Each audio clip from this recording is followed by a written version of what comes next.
Looks all right. There we go. Right. So what's new? How are you guys? How's the week been? We're back for third week in a row, right? So welcome to the third consecutive Tuesday Tuneup. I am Jason and this is making you a bartending pro.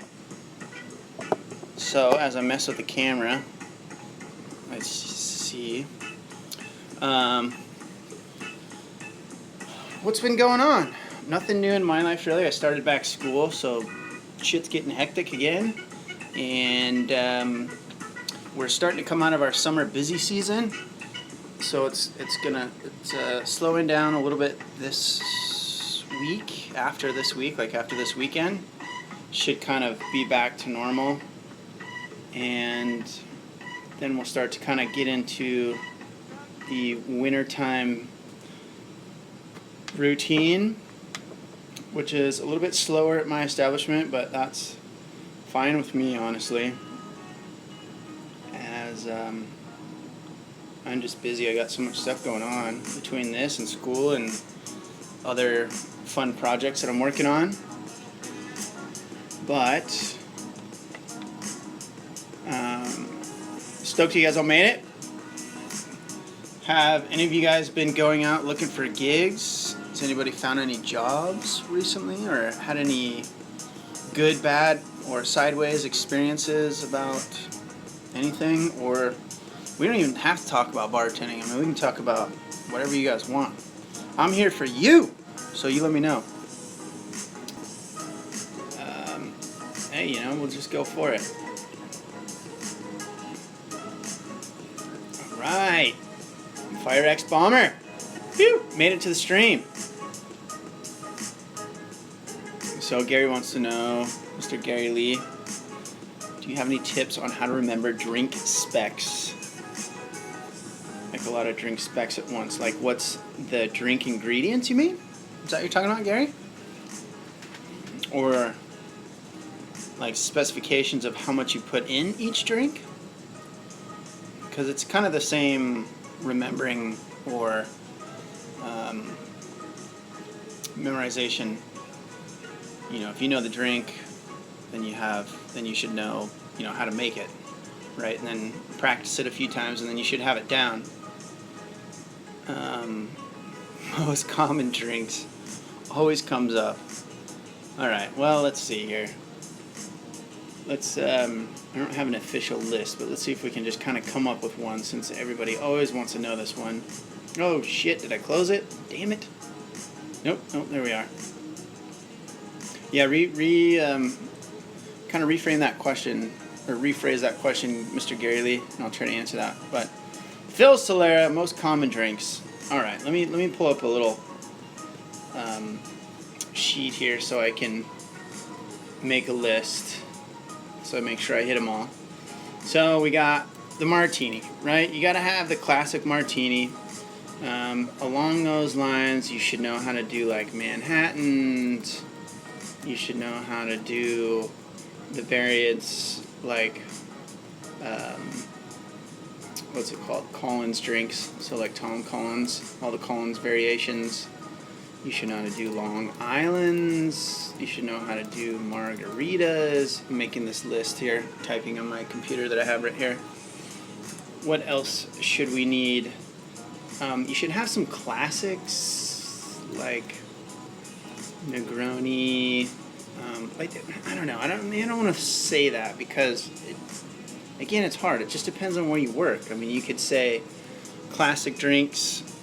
You could say tiki drinks. So we'll just say classics. We'll say a couple of classic drinks, a couple of tiki drinks, and tiki drinks are like Mai Tais, Blue Hawaiians, Bahama Mama type things.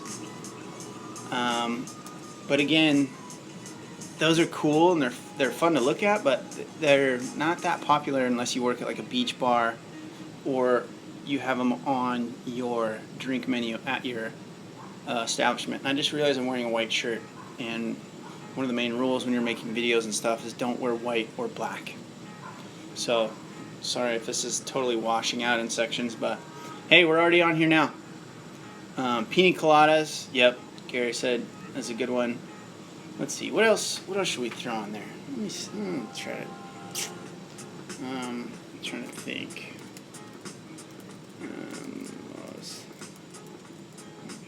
Drinks. Alright, I'm going back and forth. So we also need like mojito. I'm making this list, and then we'll go back and recap kind of each of these. And then like White Russian, Black Russian. Those are, you know, I kind of put those together. White or Black Russian. The mules, like Moscow mules. Moscow mule. Cosmo. How many do we have here? 1, 2, 3, 4, 5, 6, 7, 8, 9, 10, 11. Let's see if we can get a few more. Did we say old-fashioned? We did not say old-fashioned. Old-fashioned.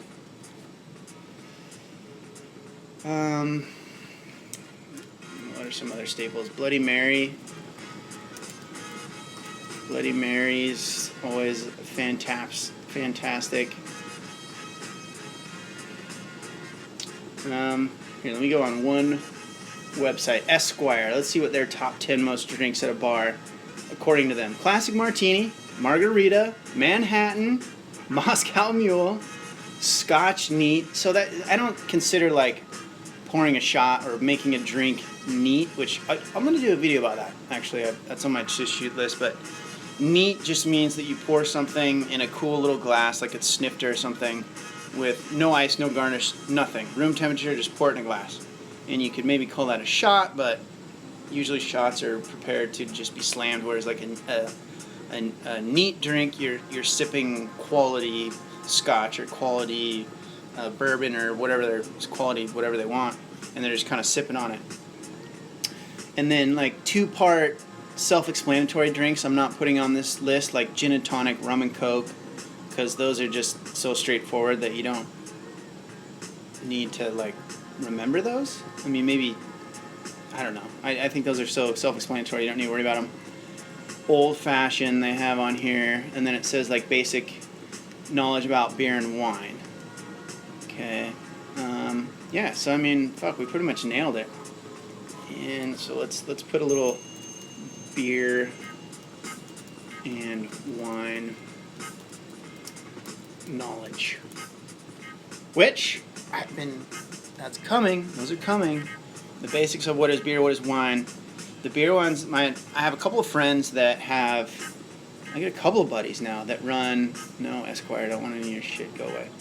That run a couple of the, the sour drinks, those are pretty good too, Phil. Like whiskey sour and stuff. But that's kind of along, like, I'm going to put that in the Collins sours.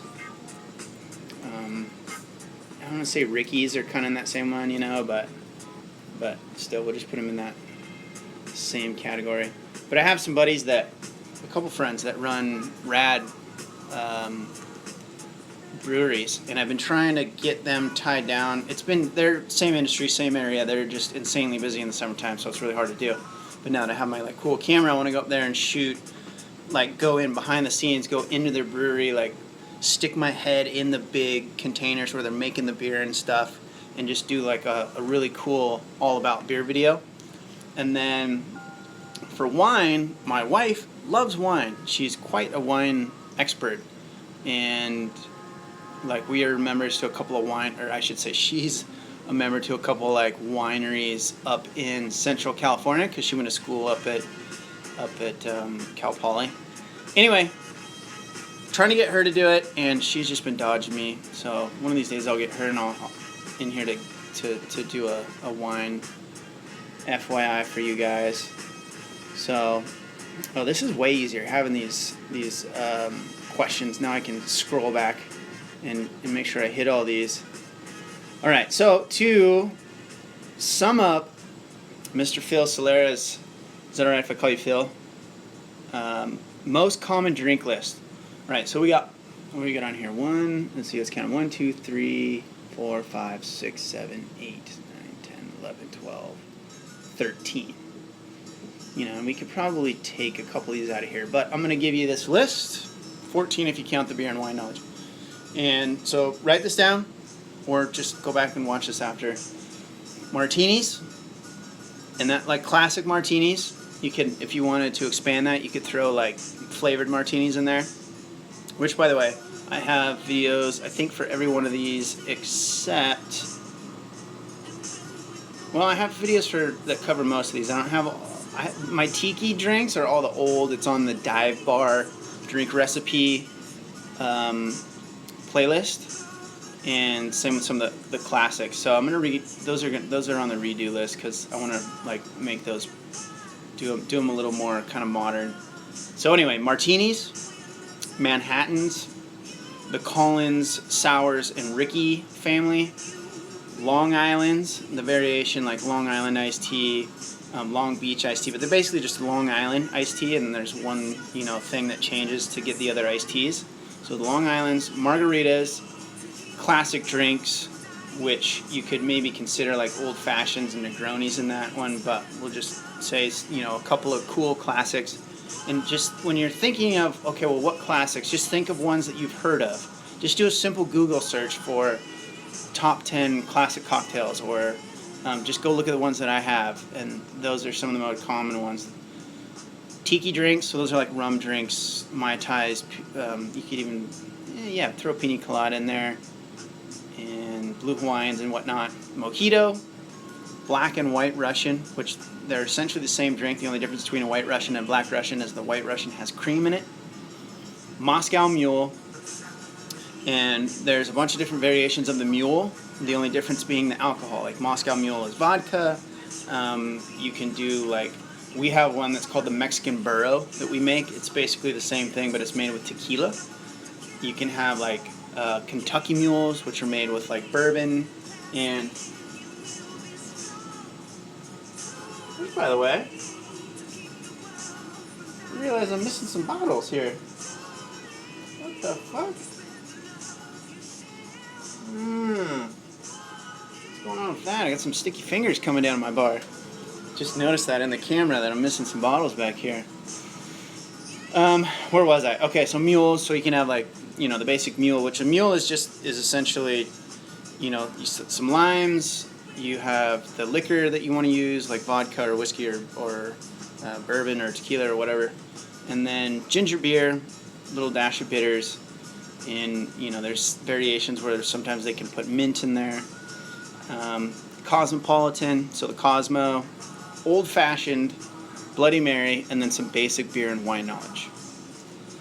So again, all the way through: martinis, Manhattans, Collins, Sour, Ricky family, Long Islands, margaritas, a couple classics, a couple tiki drinks, Mojito, black and white Russian, Moscow Mule, Cosmopolitan, Old Fashioned, Bloody Mary, a couple beer, and a couple wine basics.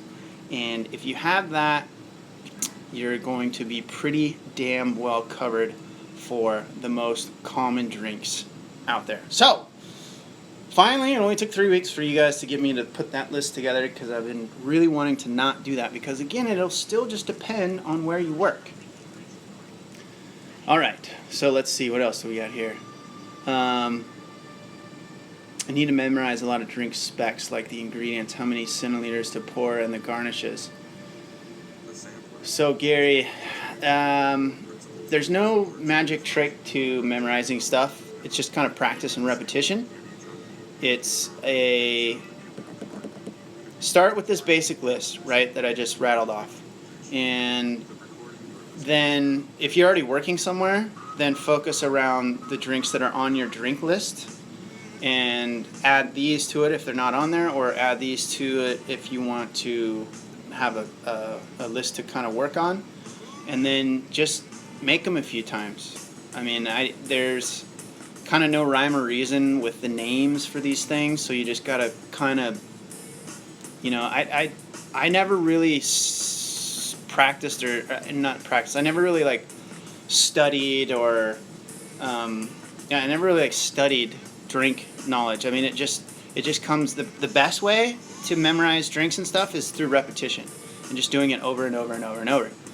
And what I would say is to maybe focus on a few of these at a time and practice making them for a week. You know, get the ingredient, because if you don't have, like, if you're trying to make these at home or something and you want to go buy ingredients for all this stuff, it can be really expensive.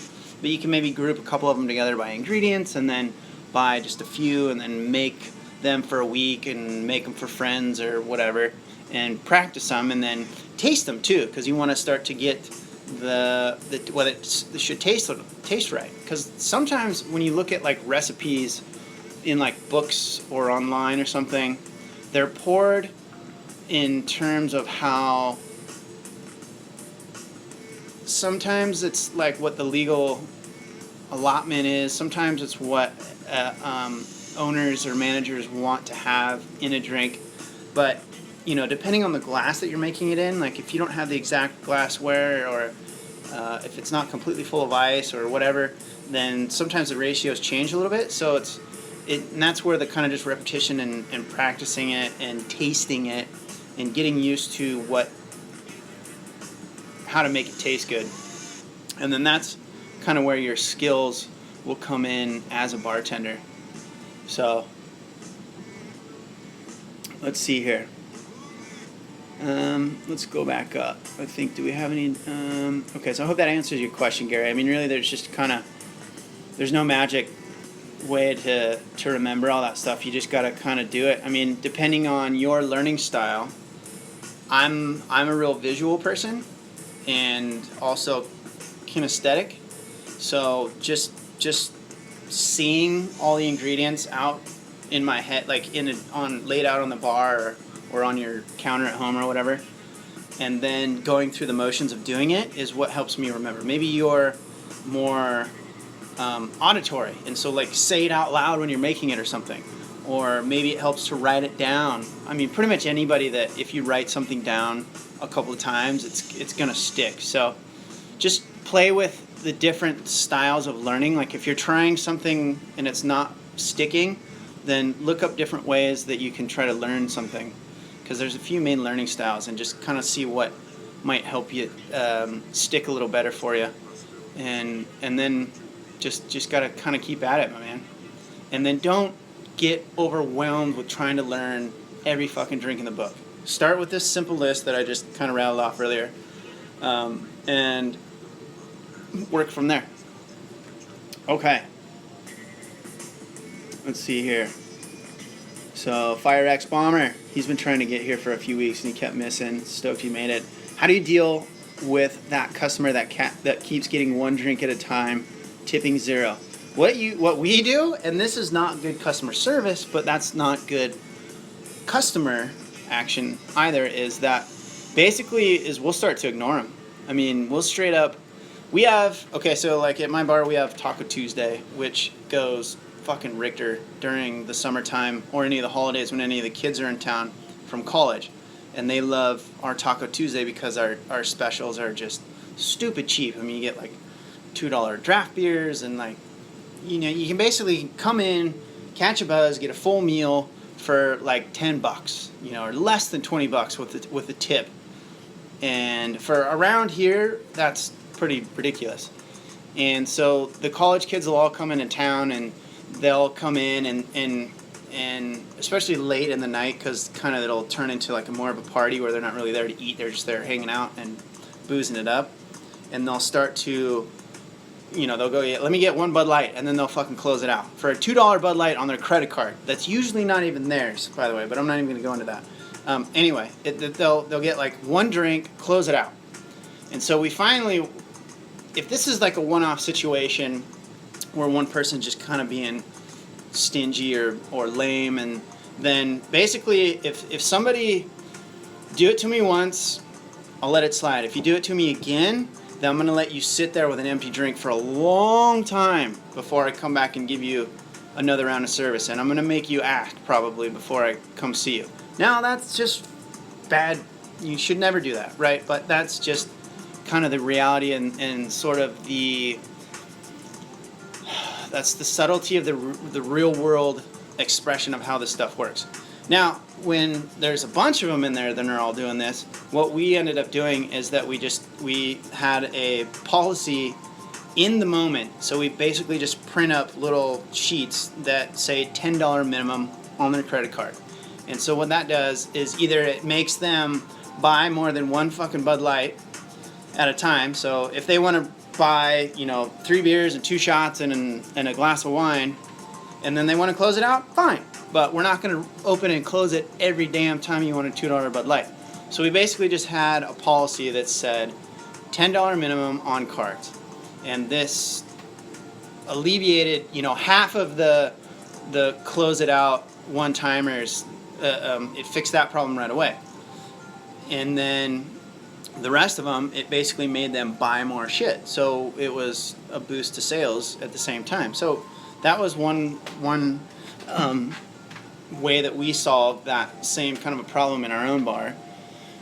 And then in terms of just being cheap asses, because these kids they'll come in and it happens all the time. They're just that shift is notorious at our bar for being you're working your ass off for no money because it's so busy, but everything is so cheap that the tabs are tiny, so you're making like $0. And especially when these kids come in late and they're tipping you like nothing, or they'll tip you $1 on the first beer they get, and then the rest of the other 3 or 4 or 5 that they get throughout the night, they won't tip you. So if it gets real bad, then we get to know who they are, and then we'll talk amongst the crew like, hey, don't serve that little fucker, he doesn't tip us, and he won't leave his card open, or he doesn't play by the rules. So it's kind of you got to play it by ear, but that's sort of a way that you can remedy that situation. Okay, so let's see here. Wendy Pemrick, is it Wend or Wendy? Wend Pemrick, starting a new job tomorrow, training for 5 shifts. Any advice to get the most of my training time? Just ask questions. Wendy, sorry if I'm saying that wrong. Ask questions, pay attention, make sure that they tell you who the locals are.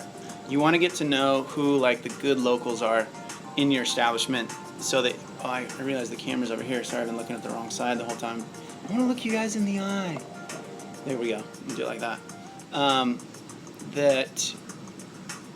Because you want to know who your best locals are so that you can make sure that you take care of them when they come in.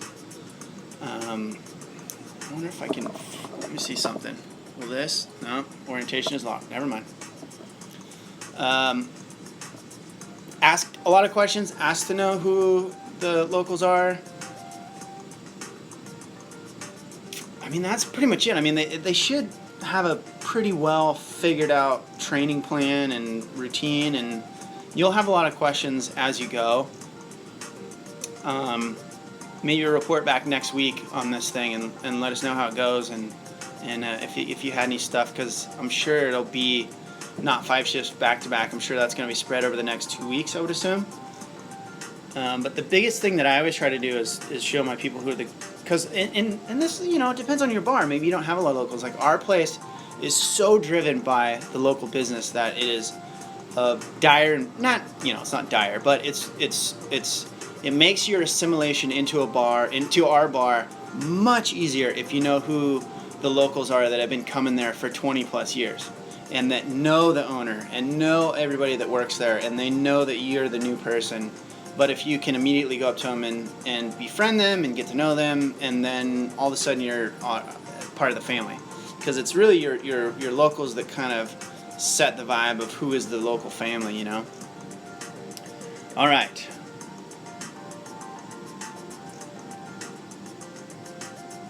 Let's see here. All right, Ashley Mariquin. Sorry if I butcher you guys' names, by the way. I don't know why. I consider myself a fairly eloquent reader and writer, but when I'm looking at names on YouTube, I fuck them all up for some reason. So, Ashley, you're welcome. She says, thank you for making these videos. Man, thanks a lot. Gary, I think of printing off pictures of the drinks with specs next to them and putting them on my wall.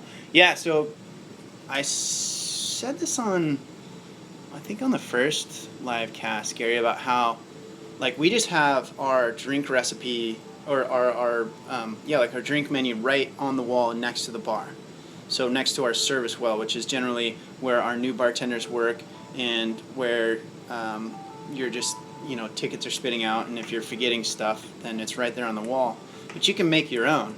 Like, just print out, or, go on, I don't know if you're technically savvy or whatever, but like Microsoft Word, just, do a little picture and the ingredients, and then print it out and laminate it so you can take that thing with you. That's for Gary, he was asking about memorizing drinks earlier. Right, Cat's M.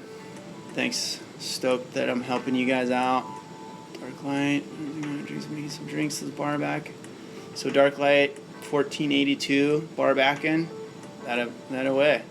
That's next summer. Nice, sweet. It's the best way to do it. Start in a job as close to bartending as you can get. Get in there, show them your work ethic, show them that you're dedicated to the establishment, show them that your intentions are to be at that establishment and be an asset and move into another position, and they will reward you for it, definitely.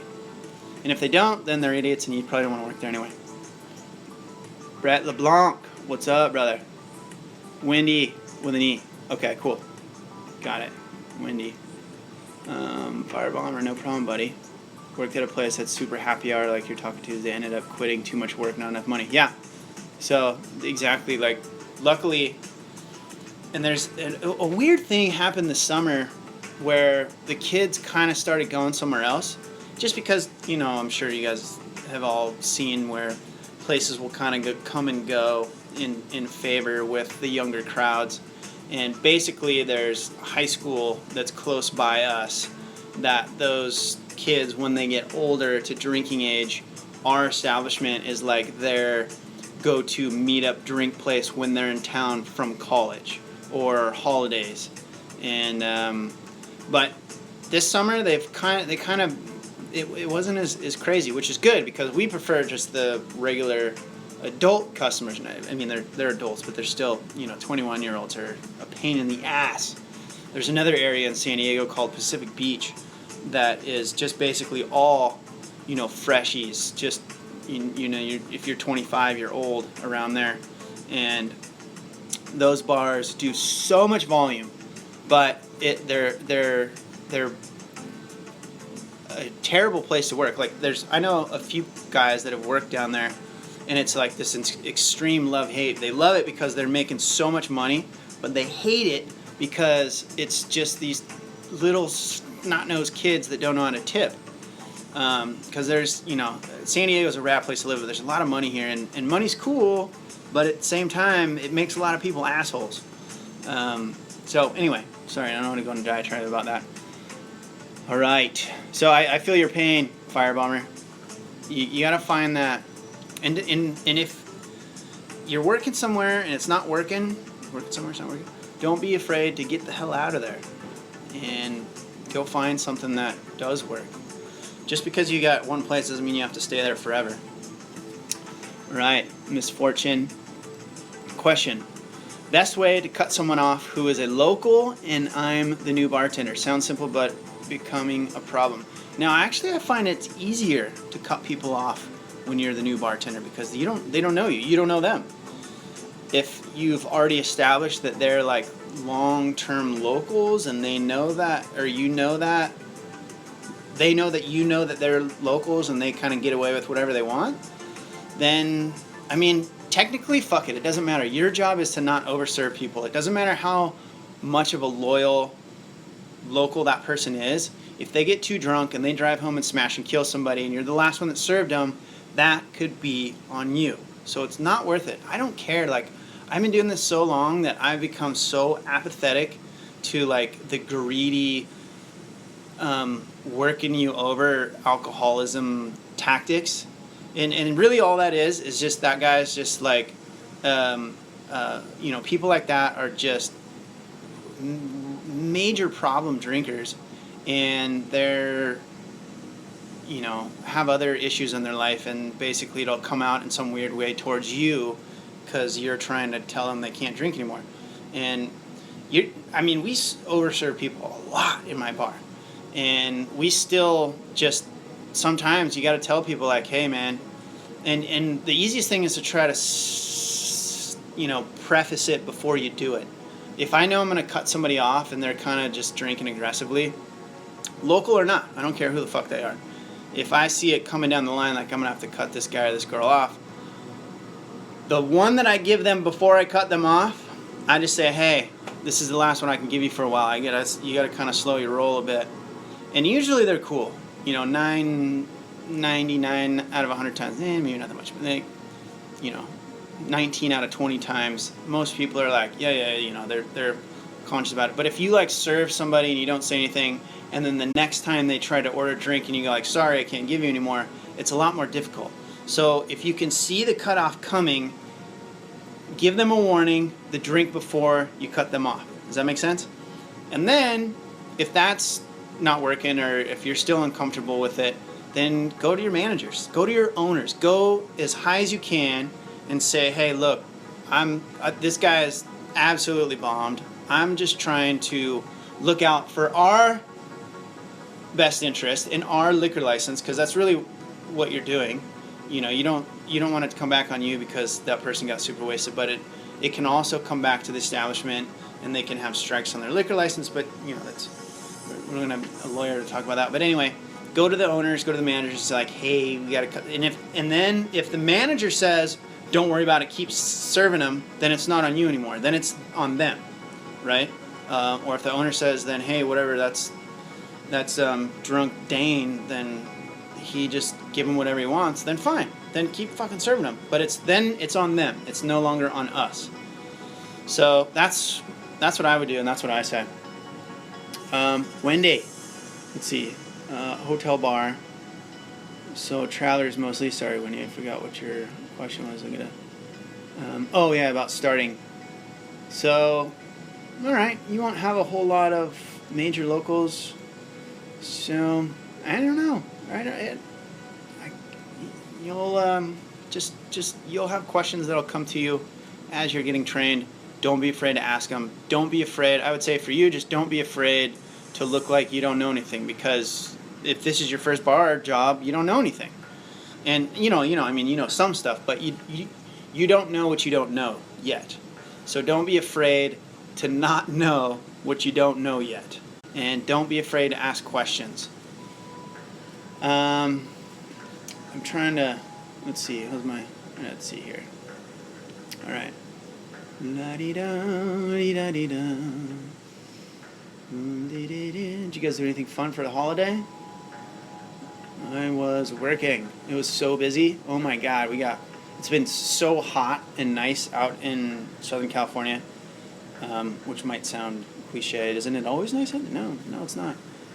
But it's been really hot and nice and sunny. Because when you're on the beach, like in San Diego, like a lot of times if the water is a little bit cold, there's this fog layer that kind of hangs out and can kind of put a damper on things. If you just go inland a little bit, then it's always sunny all the time. But where we are actually right on the beach, sometimes it's not like that. So, but anyway, it's been really nice, and we've just been getting absolutely murdered this week, which has been great, Daddy needs a new surfboard. Let's see. I go on tangents. Remember, you guys got to pull me back sometimes. Thanks for printing out pictures. Blah, blah, blah, blah, blah. Let's see.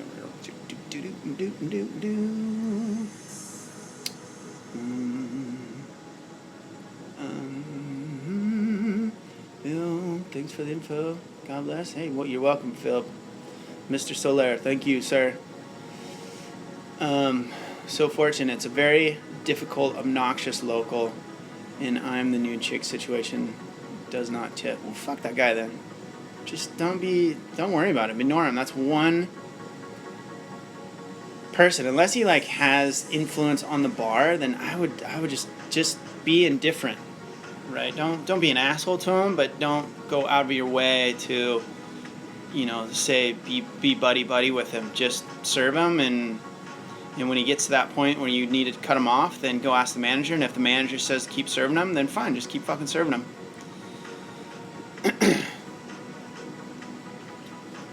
All right. How many times have you heard, "What's your strongest drink?" I don't know. I don't know if I get that one a lot. It's more so, hey, make it strong, right? Everybody wants you to just, hey man, make that strong for me. They don't usually blow me a kiss. I don't know why I did that.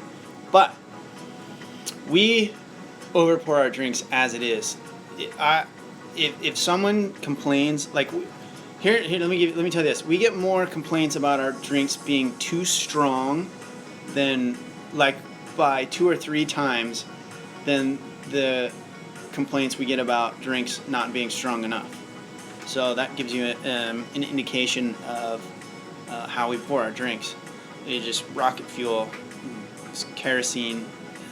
So when somebody complains about our drinks aren't strong enough or there's no alcohol in there, I just laugh. And those are the type of people that are at home pouring triples for themselves and want to come to a bar and pay for a single and have you pour it the same way. It's just like, I just can't. There's no way, man. Can't do it. Sorry. Yeah, you're welcome, Wendy. Thank you. So, Mother Turtle, what would you recommend doing to get into bartending? So I got a bunch of videos about these. Even though it says Mother Turtle, it kind of looks like a dude in the picture. I can't tell. So, Mother Turtle, I would say go watch the Getting the Job series that I have. And the one that is associated with it, it says Getting Started in 48 Hours. And it'll tell you how to get started into bartending. It'll tell you how to get going if you have no experience. And then it'll kind of walk you through how to create a plan of how to identify places that you can go out and attack, how to attack them, how to follow up, and then when you're getting the callbacks, how to get callbacks, what to go in and say and do in the interview to get the job. So go look at all my playlists that I have. Go look at the Getting the Job stuff, and those will basically answer, because that's a really take me a long time to answer that question, but go watch those. And then the other thing I'll say, recommend to get into bartending, and again I talk about this in that series, is be willing to start in another position. It's going to be when you're brand new, and bartending schools love to sell a line of bullshit to all of us that says that you don't need experience to get into a bar, which is true sometimes. However, most bartenders that have got their start started in other positions. So be willing to start in any position that they're willing to give you in that establishment, and then start working there. Because once you're in there, if you can show them that you are a good worker and that you're dedicated to the establishment, then it's just a matter of being the squeaky wheel. And then once you get in there, just don't bug the shit out of them, but just let the managers, all of the managers, as well as high as you can go on the food chain, go to the owner if you can, and let them make sure that, number one, they know who you are, right, and create a relationship with them. And this sounds ridiculous because you're going to be working there, but still, if some people are kind of shy, it can take a while to build this relationship, but just be outgoing and let them know your intentions. Go watch those videos first, because it'll give you a lot of important stuff to say and do before, so that you'll know how to kind of position yourself in terms of having some knowledge on the front end. But don't have such a modern day mentality of like, I want it now. Like sometimes you just gotta kind of work up into it. But I also have there's a video that shows you how to get started doing private parties, which is something that you can start doing like literally this next weekend and start working, even if you have no experience or knowledge. So go watch those videos. That'll help you out a lot. Austin Wilson. Austin, I have a friend, I have a buddy, an old coworker named Austin Wilms, and I thought that was him for a second. I was about to give a shout out to. Anyway, Austin Wilson wants to know how do I deal with a shitty manager who micromanages and doesn't know how to bartend? She's the GM but has never bartended. Oh man, there's the worst. Shitty managers are the absolute worst. This is where you just got to play the game. I mean, you can't do anything other than know what her pet peeves are, know what her corrections are that she tells you over and over, and make sure that you do them whenever she's around. Then, try to get on her good side.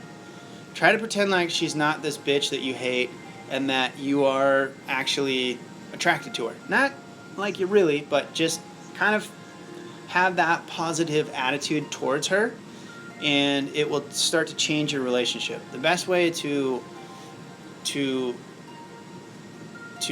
have someone who's not being nice be nice is to be nice to them, usually. And that'll either piss them off and they'll go away, or they'll start to relax and then they'll kind of come around. It's the old, you get what you put out there kind of a thing. So with those types of people that are real confrontational, if you're confrontational back, a lot of times that's what they want, and they'll feed off of that, and then it'll just make it worse. So just be nice and smile.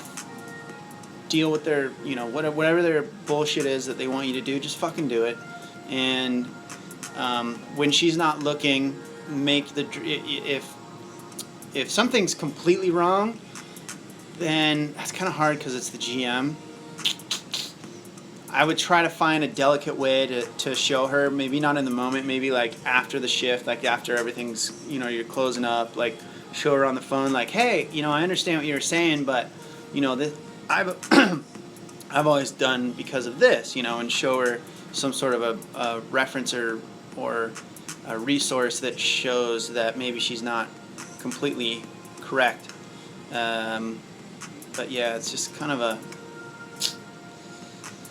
it's just one of those things where you could, if it's busy too, it's like, hey, we need your help, come back here. If she seems like she thinks that she knows what she's doing, but, walk the walk if you're going to talk the talk, as they say. All right. But Marcia, I'm going to totally fuck your name up. Jurgen? I don't know. That's all I'm going to... Working another job at night, trying to get into bartending, keeping this job. Is it possible? Yeah, of course. I mean, shit, I got my bartending gig, I got this YouTube gig, I got school gig, and I'm married, which is like a whole nother gig on top of that. So if you want to see if you have enough time, look at your schedule in your day and realistically write down everything you do for a week. And this is like old time management tricks that I suck really bad at. I'm terrible at time management. I am notorious for taking 7 hours to finish 2 hours of schoolwork and like these videos and shit. That's why I wish I was more of just a machine on getting these out for you guys. I'm sorry, but it's my fucking ADD, man. I get distracted so bad. So anyway, yeah, just try to look where you can fit it in and look for some part-time stuff. Just start part-time. And it's, usually easier to find a part-time bartending gig versus, it's usually depending, but you can find places that only need somebody 2 or 3 days a week versus like 4 or 5. So look for something part-time that you can move into that establishment. And then the second part of Bamarcia, do looks matter in bartending? I see it most job vacancy to send photo with resume. Now, I don't know where you are, but technically, at least in California, it's illegal to ask for someone's photo. You can recommend, or there's like magic word smithing. You can say like, send your blah blah blah, your stuff, your resume, and all that stuff. Pictures are optional, right? You're not explicitly asking for pictures because, I don't know, depending on where you are. Some states in the U.S. it's illegal to ask because that's a form of discrimination. In the U.S., we're very uptight about discriminating on people for various reasons, and looks being one of them. Now, sometimes establishments are allowed to discriminate if there is a specific reason, like the job itself is... Sorry, I'm noticing my phone is going to die, so I'm going to try to text the lady real quick. Can you bring me a charger, please? So,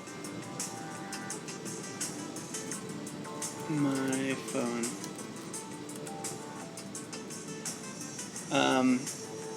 Sometimes, Marcia, they're not allowed to ask for pictures and stuff. So, obviously, if they're asking for a picture, whether they're allowed to or not, then they care what you look like. So, and I can't tell you, I mean, you look like a normal dude to me, but depending on the establishment, maybe a lot of times, the other thing is when that happens, they're looking for girls. They just want women. And what I was going to say is that some places are allowed to do that, like if it's Hooters, or this place called Tilted Kilt. There's the lady, she's bringing me a charger so we don't die. No, that's allowed. Thanks, babe. You're welcome. Everybody wants to know when you come do the wine video with us. Whenever you give me more than 3 hours notice. Oh, come on. All right. Give me 1 day notice. I think that's a fair request. Okay. And then I'll have a glorious thing planned with all the information they'll ever want. All right, there you go. You guys heard it. You guys heard it. So we'll get it done for you. All right. Thank you, babe. Only if I'm allowed to drink wine while doing the video. Oh, you're only allowed to make it while drinking wine. Okay. So, only allowed to make wine videos whilst drinking wine. All right. So, sorry. I don't know if I can't see what my power is, but we're plugged in, so hopefully the phone doesn't die. All right, well, Marcia, so looks, yeah, it's one of those tricky things that some places, like if it's a Hooters or something, they're allowed to do that. But the other truth of life is that statistically, and this is easy to see, that better looking, whatever that means, people have more opportunities for jobs, for preferential treatment when they're in establishments. I mean, all kinds of things. It's just one of those shitty things that most humans are just, it's one of those, I don't know, it's like just kind of not like stereotypical, just shallow, I guess. I don't know. I mean, it makes sense. I mean, some places I get it. Like if you have a bunch of hot chicks working behind the bar, you can have people coming into your establishment just for that reason. I mean, that's the whole concept behind Hooters, which I don't know if you're familiar with Hooters. It's like a U.S. Food and restaurant chain that has the girls dressed up in these tiny little tight spandex outfits, and they tend to hire little small curvy large boob Barbie doll type girls. So I mean, I understand why places will prefer that, but just the simple matter is that sometimes it's not right, it's not legal, so I wouldn't worry too much about it. If you're worried about it in the places that you're going into, I mean, there's highly unlikely that it's going to be an issue everywhere you go. All right, sorry, so that was kind of long-winded answer there. My prior job, so Wendy wants to know, my prior job had metered spouts, but no spouts on any of the bar back tips and pouring without spout. Wait, sorry, sometimes these are tips. Okay, so no spots on any of the bar back tips. On pouring without a spout quickly and accurately without spillage. So I had that how to pour alcohol video, Wendy. It's in the Bartending 101 playlist. I think it's the first video in there, how to pour alcohol. Just go into my channel and search how to pour alcohol. I got a whole video about how to do that, how to free pour. And it's an important skill set. And the other thing that's real easy is to just learn what the amounts look like in the glassware in your establishment when it's full of ice. Does that make sense? So like, let me see, I don't have like a, so like let's say I just have this little plastic cup, but like if this thing was full of ice, let's pretend like this was like a proper old-fashioned glass or whatever, and it was full of ice, and I knew that an ounce and a half or 2 ounces or so was like right in the middle of this glass. Instead of trying to use a jigger or count specifically, you can just visually look and pour until that point, and then you can stop, and then you put your rest of your mixers or whatever you need into. So that's generally how I do a lot of my pouring, especially if I'm talking to customers. Like if I'm making a bunch of drinks and I'm carrying on conversations while I'm pouring and shit, because the way our bar is set up, like there's people right on the other side of the rail of where I'm making drinks, then I'm not counting necessarily. I'm just seeing where up to the line of to where the point in the glass where I know the proper pour is supposed to be. Does that make sense? So just another practice thing. You definitely want to be able to pour accurately with like a proper like speed pour spout. So go get some of these. You can go to the bartendingblueprint.com, my blog site, and I have a couple links. I think it says like bar supplies up on the top right navigation, and underneath that there should be a link to get some of these. So get some like proper, metal, steel, whatever, aluminum, not plastic pour spouts, and just practice pouring with water at home. So go watch that video, it'll help you out. Jaden, yeah, free pour versus jiggers. It's always better to, you should know how to free pour as a bartender, absolutely. So same thing, go watch that video, Jaden, if that's what you're asking, or I don't know if you're kind of answering Wendy's question, free pour versus jiggers. It's jiggers if you have to, or if you're, the only time I really use a jigger is if I'm pouring really expensive shit. Like we have some tequilas that are, we have some really, really, really nice expensive, $150 a shot tequilas. And so if you fuck that up, then, your pour cost is going to be way off. So I'll use those in that instance, especially because I'm putting them in like a fancy snifter glass, and you kind of know where it is, but I just want to be accurate with that. But you should know how to free pour, and you should know how to free pour with the various jigger pour spouts that you'll have at your establishment. Hopefully your bar is together and they have one type of pour spout. However, if it's like most bars, you might have a couple. Like we have some of those metal ones, we have some of the cheap plastic ones, we have some really cheap plastic ones. So that's why it helps to just know, like, to just look on the glass. Selena, Shadow Moore, I plan on starting as a runner barback. Yeah, food runner, expo, barback, anything you can get in there, then you're stoked. Yeah, Firebomber's replying, so if you guys reply back and forth to each other, that's cool. I free pour in general and bring out the jigger for cheap, bastard. It doesn't tip. See, that's funny. Firebomber does the exact opposite. He uses the jigger for the cheap guy. There you go. That's the other way to do it. Is just make sure it's very accurate, and the cheap motherfucker doesn't get an extra drop.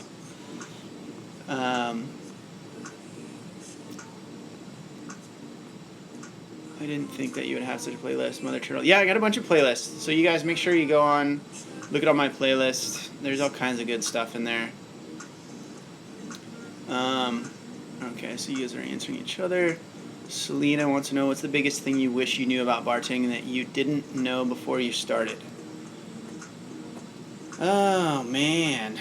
The late nights, how late the late nights can be, and how much I really am not a really super late night person, maybe number one. Or just how the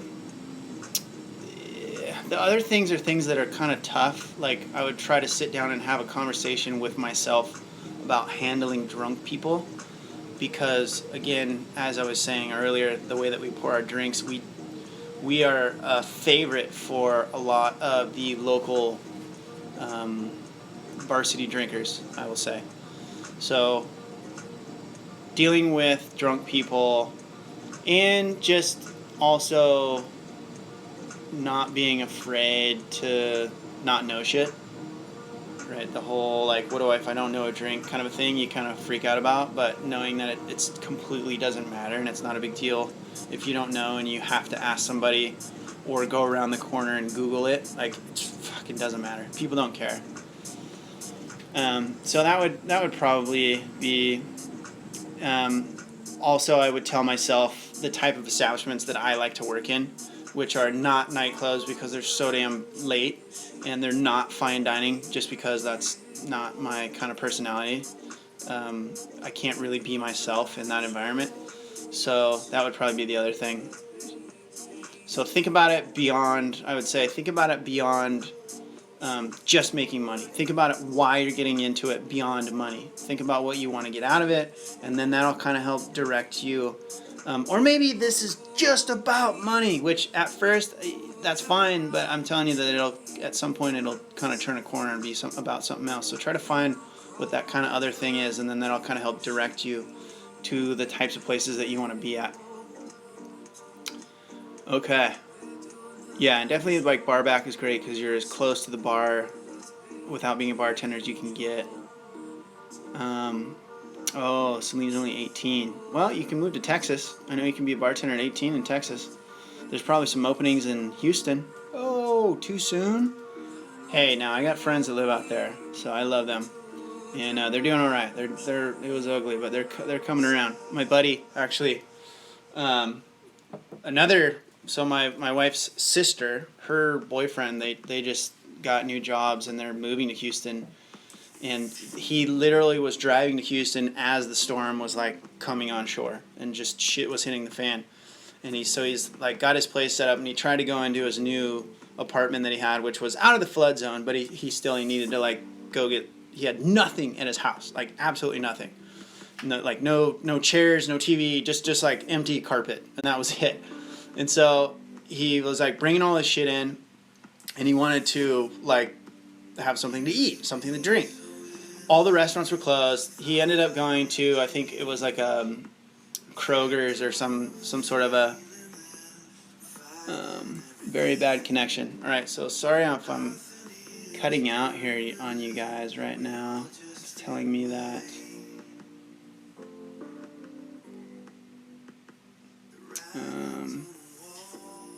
Let me know.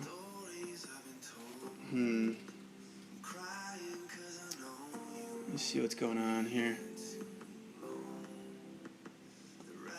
Let me know if you guys can still hear me, because it's telling me that I have a terrible connection, which I don't know why. Maybe it's my computer. And I'm sweating because it's so hot. Let's take a beer.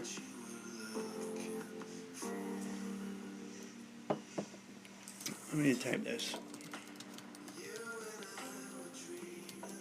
See the stream. It's saying I have a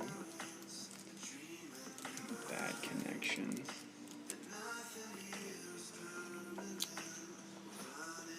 Okay, sweet. Alright, well, whatever, my phone's. So anyway, back to the Houston story. Then I'll get back to your guys' questions and stuff.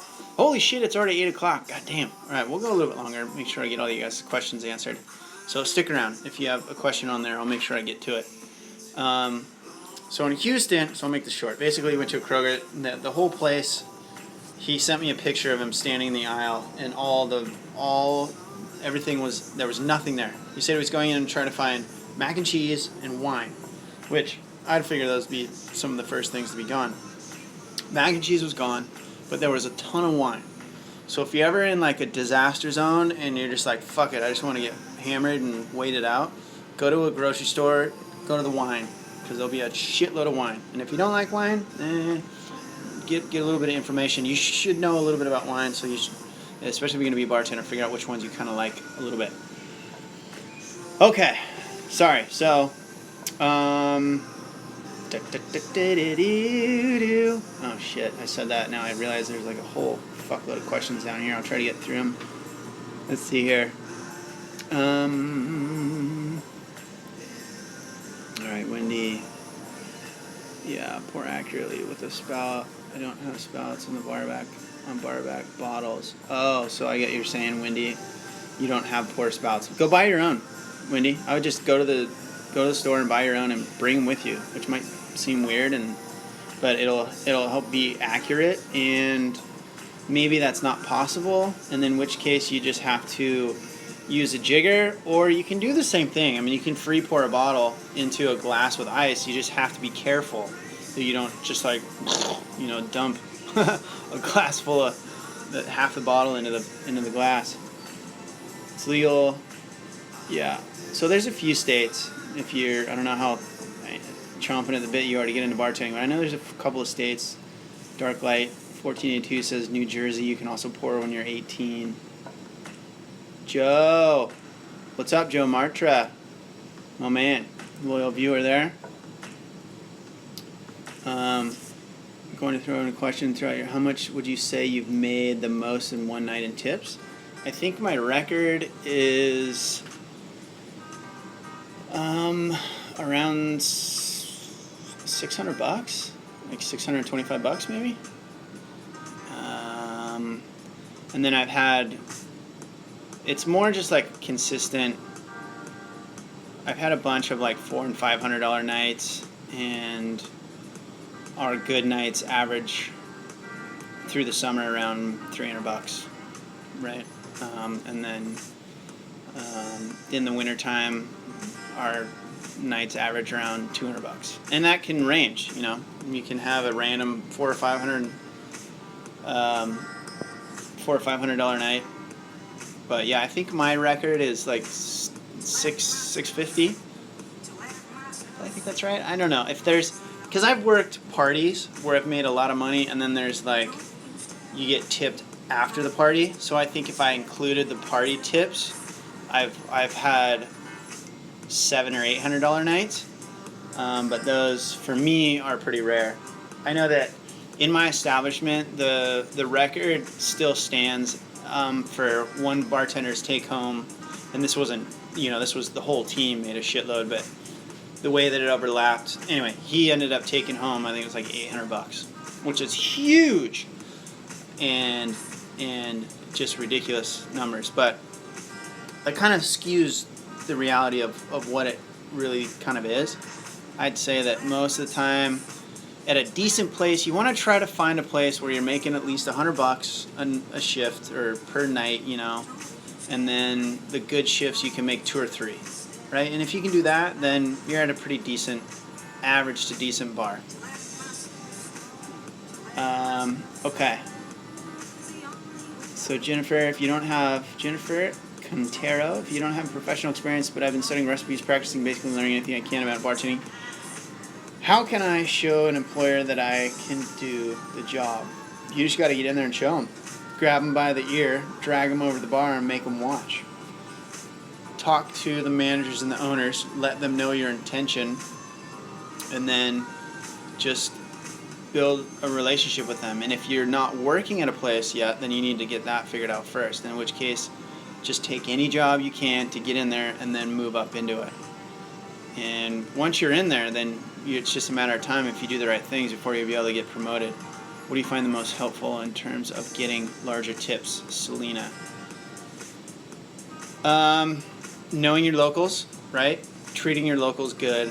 And then, and this is just for, there's a bunch of different ways to do this. Like if you're working in a fine dining place, or really, most places, the answer to that is bigger tabs. So bigger tab equals more tip.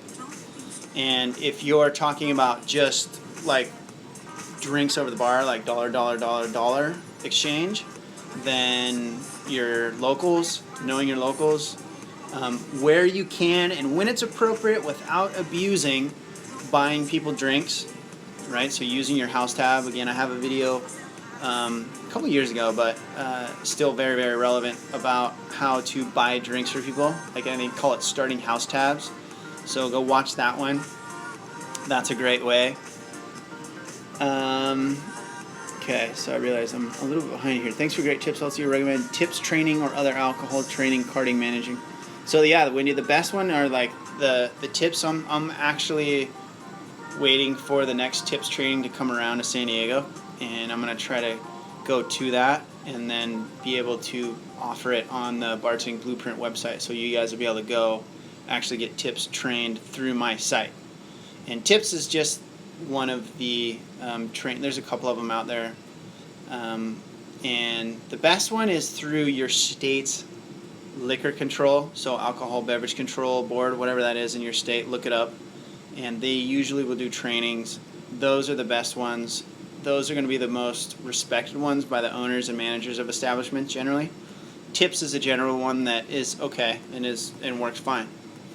So, and as much as you can do of that, the better. All right.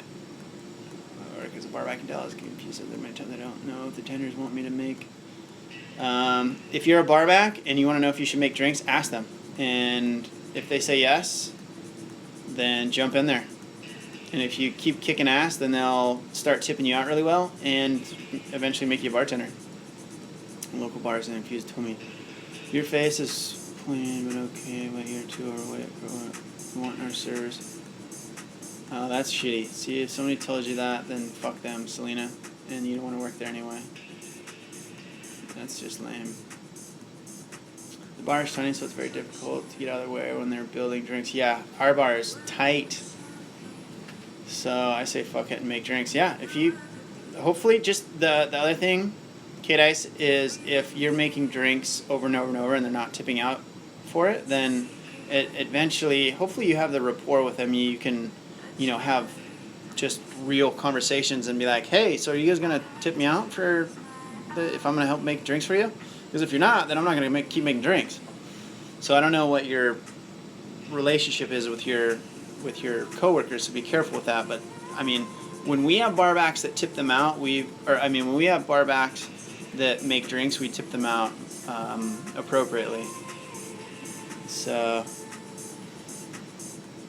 yeah, and like Darklight said in 1492, like some places it's not appropriate to make drinks, and sometimes it's not legal or allowed. But if you can, then talk to your bartenders, talk to your managers, and it's good practice. Okay, let's see here.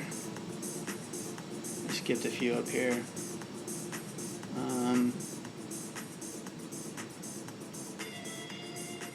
Wait, maybe I didn't. Okay. Yeah, you got it, Joe. No problem.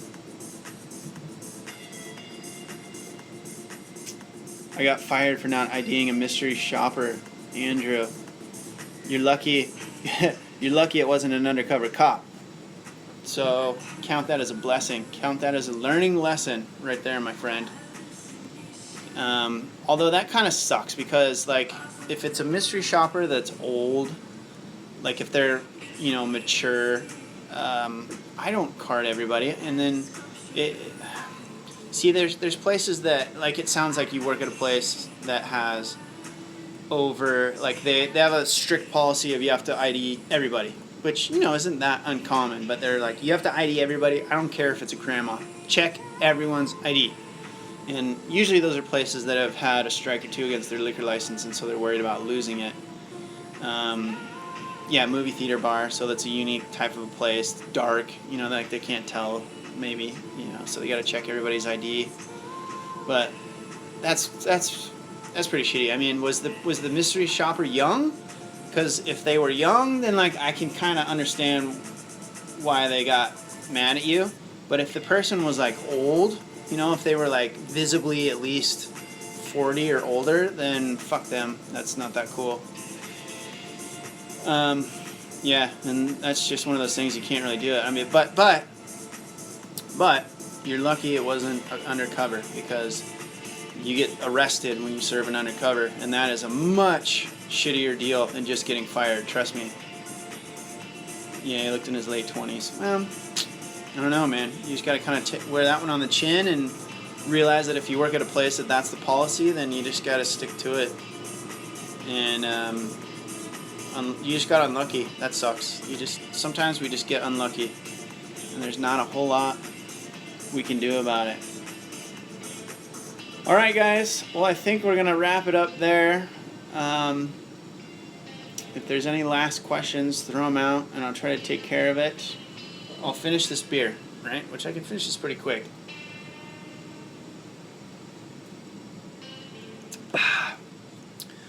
Hopefully this Tuesday's been working for you guys. Hopefully the Friday releases are convenient for everybody. It seemed like it got a good view count on the first 24 hours in that last episode. So this is working so far for me, and as long as you guys keep showing up, then we'll try to keep doing these. All right, you guys. Let's see, Gary Lee in the UK. Of the ID, anyone that looks under 25. Yeah, that's pretty common. Cool. Thanks for showing up, you guys. Spread the word. Bring your friends next time. Let's turn it into a party, and or whatever. We'll just show up and talk shop about whatever. Thanks for tuning in. I'm Jason. This has been making you a bartending pro. I'll see you guys Friday, and then for the new episode, and then next Tuesday for the next live cast. Have a good week. See you guys.